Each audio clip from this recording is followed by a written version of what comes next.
हज़रत शाह शम्स तबरेज़ का कहना है कि अगर तुम्हें किसी पे गुस्सा आए तो ऐसे शख्स को तस्वर में लाओ जिससे तुम मोहब्बत करते हो।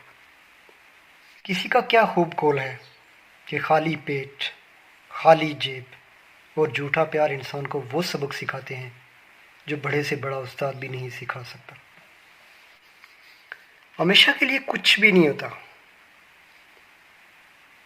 आप जितने दबाव में हैं, जितनी तकलीफ़ में हैं, जितनी परेशानी में हैं, ये सब कुछ एक दिन ख़त्म हो जाएगा। हालात ज़रूर बदलेंगे, वक्त बदल जाएगा। बानो कुदसिया कहती हैं कि मैं लड़ने से ज़्यादा बर्दाश्त करने और अलग होने को अहमियत देती हूँ, क्योंकि आपका नफ्सियाती तौर पे सेहतमंद होना मोहब्बत से भी ज़्यादा ज़रूरी है।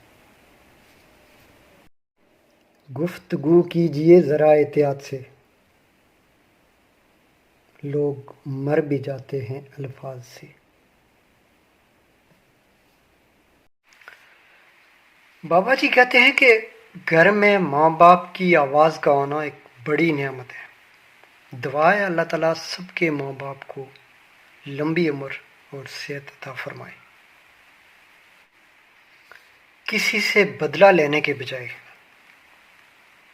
सब कुछ खुदा पे छोड़ दो, क्योंकि जो आपके लिए कुआं खोदते हैं एक दिन अपने ही हाथों से वो आपको उसी कुएं में गिरते नजर आएंगे।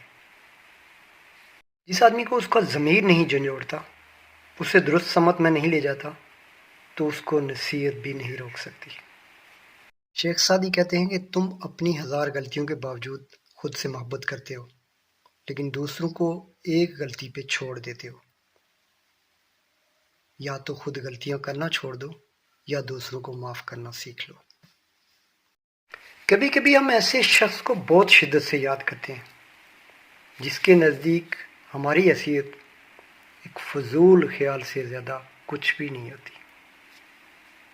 इख्तलाफ का हल ढूंढा जा सकता है, लेकिन हसद और बोझ का कोई हल नहीं है।